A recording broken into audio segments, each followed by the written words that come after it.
नमस्कार, NMF news देख रहे हैं आप। मैं हूं आपके साथ अभिषेक पुंडीर। इस वक्त दिल्ली के मुख्यमंत्री अरविंद केजरीवाल चारों तरफ से मुसीबतों में घिरे हुए हैं। वो कोर्ट का मामला हो या फिर ईडी की पूछताछ का मामला हो, वो मामला हो ईडी की लॉकअप में सामने बैठाकर जो गवाह हैं उनसे पूछताछ करने का मामला हो, या फिर जो अरविंद केजरीवाल जेल से दिल्ली के लोगों तक आदेश पहुंचा रहे हैं उसका मामला हो। और इन सब बातों को जब आप जोड़ते हैं तो ऐसा पता चलता है कि क्या यह सवाल उठता है कि क्या दिल्ली के मुख्यमंत्री अरविंद केजरीवाल खुद इस बात को चाहते हैं कि दिल्ली में राष्ट्रपति शासन लग जाए और आने वाले लोकसभा चुनाव में इस बात की सहानुभूति उन्हें मिल सके, और उसके बाद 2025 में जो विधानसभा चुनाव होने हैं उसमें भी जो उनके सरकार के प्रति एंटी इनकम्बेंसी है और जो भ्रष्टाचार के आरोप उनकी सरकार पर लग रहे हैं, उस भ्रष्टाचार के आरोप के ऊपर एक चादर बिछा दी जाए सहानुभूति की और वोट बटोरी जा सके। क्योंकि पिछले कई दिनों में जो घटनाक्रम घटा है उसे देखकर ऐसा ही लगता है अरविंद केजरीवाल ने जो आदेश भेजा था, दूसरा आदेश जो भेजा था जिसे आतिशी उनकी मंत्री जो हैं उन्होंने पढ़कर सुनाया था, उस पर किसी के सिग्नेचर नहीं थे, लेकिन आतिशी का कहना था कि यह आदेश जेल से आया है और अरविंद केजरीवाल ने भेजा है। जबकि ईडी का दावा है कि ना तो अरविंद केजरीवाल को पेन पेपर दिया गया और ना ही कंप्यूटर दिया गया, तो फिर कैसे यह आदेश, प्रिंटेड आदेश, सबसे बड़ी बात है एक प्रिंटेड आदेश बाहर आया। तो इस घटनाक्रम को समझने के लिए और सुलझाने के लिए बात करेंगे। मेरे साथ मौजूद हैं पंकज प्रसून, वरिष्ठ पत्रकार। बहुत बहुत स्वागत है सर। पंकज जी, जिस तरीके से जेल से आदेश आ रहे हैं बिना हस्ताक्षर के प्रिंटेड, तो क्या दिल्ली के मुख्यमंत्री जानबूझकर ये जेल में बैठकर षड्यंत्र रच रहे हैं जिससे कि एलजी अब जो है दिल्ली केंद्र सरकार को एक शासनादेश दे सकें, रिपोर्ट दे सकें दिल्ली की कि दिल्ली का जो शासन चल रहा है वो सही नहीं चल रहा है, और उसके बाद खुद केंद्र सरकार मजबूर हो जाए राष्ट्रपति शासन लगाने के लिए दिल्ली में? देखिए अभिषेक, मैं सिर्फ नियम कानून की बात करूंगा कि कानून क्या कहता है। जब भी आप ईडी की हिरासत में होते हैं ना जी, तो एक अगर स्टेशनरी भी आपको चाहिए तो उसके लिए अदालत की इजाजत लेनी पड़ती है, परमिशन लेना पड़ता है जी। और यहां तो जिस तरह की चिट्ठी जारी हुई है, स्टेशनरी ही मिला, टाइपिंग करने की फैसिलिटी ही मिली, प्रिंट करने का भी फैसिलिटी मिला, फिर वहां से निकल के वो चिट्ठी आतिशी मार लेना के पास भी पहुंच जाती है। तो दो ही चीज हो सकता है, या तो वो चिट्ठी फर्जी है, आतिशी मार लेना, झूठ बोल रही है, केजरीवाल ने इस तरह कोई चिट्ठी वहां न प्रिंट की न भेजी।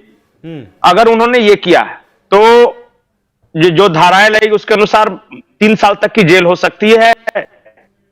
डॉक्यूमेंट्स के आधार पर आतिशी मानना उन्होंने अरविंद केजरीवाल का नाम कैसे लिया। और अब मैं मान लेता हूं के लिए अरविंद केजरीवाल ने अंदर सारा कुछ सेटिंग कर लिया और उन्होंने चिट्ठी भी जारी कर दी, फिर भी कहेंगे कि ये हिरासत में रहते हुए कैसे ये काम कर लिया। तो या तो कोई ईडी का अधिकारी मिला हुआ है तो वो फंसेगा, अधिकारी कर्मचारी फंस। और दूसरी बात यह है कि ये मुख्यमंत्री हैं या नहीं, वो स्टेटस अभी कोर्ट के विचाराधीन है, याचिका दायर हो चुकी है। तो जब कोर्ट में आपका मामला चल रहा हो तो उस वक्त आप फैसला ले सकते हैं या नहीं, यह भी एक कानून का पहलू, क्योंकि आप मुख्यमंत्री हैं या नहीं हैं, इसी के खिलाफ एक केस दर्ज की गई है। नहीं, मुख्यमंत्री तो कानूनी पहलू में है ही, ऐसा तो कोई हमारा कानून नहीं है कि आप जो अगर जेल में हैं तो आप मुख्यमंत्री नहीं है। नहीं, मुख्यमंत्री रह सकते हैं, लेकिन मुख्यमंत्री का आदेश देखिए 3 तरह से पारित होता है। एक तो ये जो कह रहे हैं कि ऐसे ही मौखिक आदेश पारित कर दिया, लेकिन मौखिक आदेश भी सीएम का आदेश होना चाहिए वो। दूसरी बात लिखित आदेश है, ये जो चिट्ठी वगैरह जो इन्होंने दावा जो किया है वो ईडी की हिरासत में रहते हुए नहीं कर सकते। साफ एक लाइन में कि जब तक अदालत ने परमिशन नहीं दिया है आप नहीं लिख सकते चिट्ठी, नहीं जारी कर सकते। ठीक है। और तीसरा आदेश होता है, तीसरा जो एक सेकंड अधूरी बात रह जाएगी, तीसरा जो मुख्यमंत्री कह रहे हैं ना कि जेल से चला लेंगे, जेल से चला लेंगे, ये संभव नहीं है। तीसरा होता है कैबिनेट का डिसीजन, जो कि मुख्यमंत्री की अध्यक्षता में कैबिनेट बैठती है। अब जो भी दिल्ली के बारे में फैसला लेना होगा कैबिनेट में आएगी, कैबिनेट में मुख्यमंत्री होता है और सारी कैबिनेट मिलकर एक फैसला लेती है जिसे कैबिनेट का फैसला कहा जाता है। आपको लगता है जेल में रहते हुए बार बार सारी कैबिनेट जेल के अंदर जाके बैठेगी? ये संभव है क्या? नहीं है। तो ये हर छोटी छोटी बात के लिए जब अदालत से परमिशन लेनी पड़ती है तो कैबिनेट की बैठक, सरकार नहीं, गैंग चलते हैं, गिरोह चलते हैं। ये बिल्कुल सच्चाई है ना। ये देखिए सरकार, अच्छा बताइए आपको क्या लालू यादव बेवकूफ थे? उनको सत्ता में बना रहने का शौक नहीं था? लेकिन जेल जाने के ठीक पहले इस्तीफा दिया कि नहीं, देवी को बनाया कि नहीं? आपको क्या लगता है कि हेमंत सोरेन को सलाह देने के लिए वगैरह नहीं थे क्या? तो पंकज जी, का ऐसा मान लिया जाए कि अरविंद केजरीवाल को सबसे ज्यादा प्यारी कुर्सी है और वो कुर्सी से चिपके रहना चाहते हैं? क्योंकि हमने देखा सत्येंद्र जैन के केस में, सत्येंद्र जैन जब जेल चले गए तो काफी लंबे वक्त तक वो मंत्री बने रहे, जेल में रहने के बावजूद जेल मंत्री रहे। सुप्रीम कोर्ट को जो है बीच में इंटरफेयर करना पड़ा, उसके बाद उनका मंत्री पद गया। जिस वक्त मनीष सिसोदिया जेल गए उस वक्त केजरीवाल ने कट्टर ईमानदारी का जो है उनको बता दिया कि आप कट्टर ईमानदार हैं, आप जाइए आराम से, उनके पद से भी इस्तीफा दिलवा लिया, लेकिन खुद इस्तीफा देने के लिए तैयार नहीं है। नहीं, तो यही तो मैं बता रहा हूं और मैं खुलासे कर रहा हूं जी। ये अभी राघव चड्ढा जो इनके हैं ना, वो है विदेश में, और वो अपनी पत्नी के जरिए, इस तरह की सूचना मिली, अपनी पत्नी के जरिए बीजेपी से कांटेक्ट करने की कोशिश कर रहे हैं। अब राघव चड्ढा की पत्नी कौन है ये आपको पता होगा जी, लेकिन अभी एक दो दिन पहले नहीं कांटेक्ट कर रहे हैं कि भाई मुझे राहत दिया जाए, अरविंद केजरीवाल जाए भाड़ में, और क्या। मेरा इन सब से कोई लेना देना नहीं, मेरे पति का कोई लेना देना नहीं। मतलब गिरफ्तारी अभी अभी खबर आई है अभिषेक, सुनियोजित तरीके से फरार हुए हैं या मतलब लंदन गए हैं, सुनियोजित था ये? वो सुनियोजित क्या था ये, इसमें कोई साजिश करने की जरूरत थोड़ी ना है। कोई भी आदमी को जब पुलिस पकड़ने आते 20 तरह की पैरवी लगाता है जी कि भाई मुझे किस तरह बचा ले। अब मैं एक और बात बता रहा हूं, एकमात्र सांसद हैं देश में आम आदमी पार्टी के, वो हैं पंजाब के सुनील कुमार रिंकू जी। वो अब से थोड़ी देर पहले बीजेपी में शामिल हो चुके हैं। पंजाब जैसे राज्य में जहां बीजेपी का कोई वजूद नहीं जी। एक और जालंधर वेस्ट से विधायक है, वो भी अभी शामिल हुए हैं, अभी थोड़ी देर पहले। मेरा कहने का मतलब है कि क्रैक्स विद इन पार्टी दिखना शुरू हो चुका है। मैं ये कह रहा हूं कि देखिए, एक है सुनीता केजरीवाल है जो हर दूसरे दिन आके एक प्रेस कॉन्फ्रेंस कर रही है उसी चेयर पे बैठ के जहां कभी सीएम अरविंद केजरीवाल बैठ के प्रेस कॉन्फ्रेंस किया करते थे। क्वेश्चनिंग समझिए पंकज जी, इस पर भी चर्चा करेंगे, दूसरी बात इस विषय पर भी चर्चा करेंगे, लेकिन मुझे यह बताइए कि जो आदेश केजरीवाल के जेल से आ रहे हैं वो दो तरीके के हो सकते हैं। एक तो जब अरविंद केजरीवाल जानते थे कि उनकी गिरफ्तारी होगी तो वो हो सकता है कि पहले प्रिंट करवाकर अपने अपने नेताओं को दिए गए हों, या फिर दूसरा, अगर वो वाकई में आ रहे हैं तो क्या है प्रसाद जो है सरकार के काम में दखलंदाजी नहीं है, गैर कानूनी तरीके से ये आदेश जेल से नहीं आ रहे, और ये रिपोर्ट अगर एलजी केंद्र सरकार को भेजते हैं तो क्या दिल्ली में राष्ट्रपति शासन लग सकता है?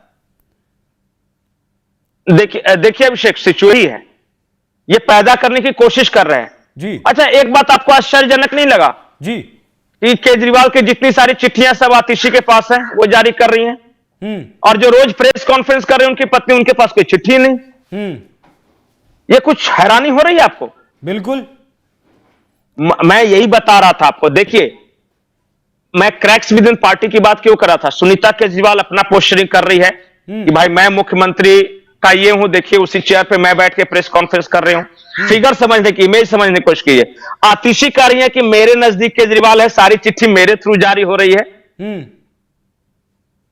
तो ये पावर टसल है, और इसमें गैर कानूनी कानून, हां, कोई नहीं देख रहा।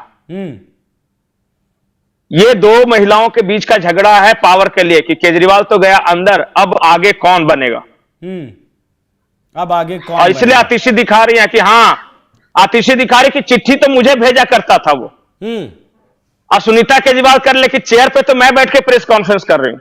क्योंकि हाँ, ये पंकज, ये भी अपने आप में बहुत बड़ा सवाल है कि जिस कुर्सी पर मुख्यमंत्री बैठकर प्रेस कॉन्फ्रेंस करते थे, अपने आदेश जनता तक पहुंचाते थे, उसी कुर्सी पर बैठकर सुनीता केजरीवाल जो है अब वीडियो बना रही हैं। हालांकि शायद बहुत प्रैक्टिस उन्हें करनी पड़ती होगी उन वीडियोस के लिए, लेकिन कहीं ना कहीं जिस तरीके से आपने बताया कि टकराव की स्थिति तो जरूर हो सकती है। तो जिस तरीके का घटनाक्रम दिल्ली में आजकल चल रहा है, केजरीवाल के से मिलने की परमिशन सिर्फ उनकी पत्नी को है, घर का खाना और सिर्फ 1 घंटे की मुलाकात उनके वकील से, लेकिन जो चिट्ठियां हैं वो दे रहे हैं जनता के बीच सौरभ भारद्वाज और आतिशी मारलेना उनके विभाग में। यहां सवाल यह भी उठता है क्या 4 दिन पहले, 5 दिन पहले तक सिर्फ अरविंद केजरीवाल दिल्ली में थे, और जो चिट्ठी के माध्यम से सीवर और पानी की समस्या और दवाओं की समस्या जो बता रहे हैं अरविंद केजरीवाल, क्या उससे पहले वो समस्या ठीक थी? और सिर्फ 5 दिन के भीतर ये सारी जल की, पानी की, सीवर की और दवाओं की अस्पतालों में समस्या आ गई। तो कहीं ना कहीं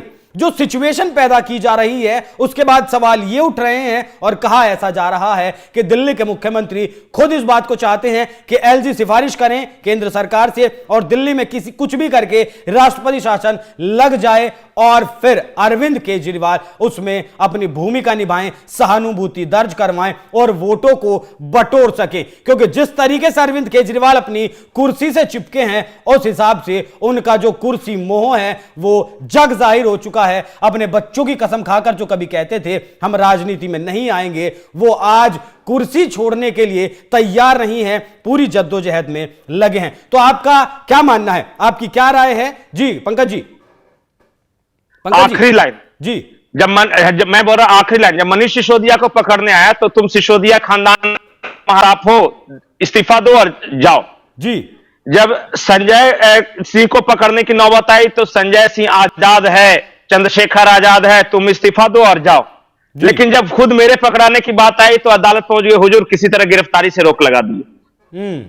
बिल्कुल। तो बाकी दो क्रांतिकारी, और जब अपनी नौबत आई तो कुर्सी नहीं छोड़ूंगा।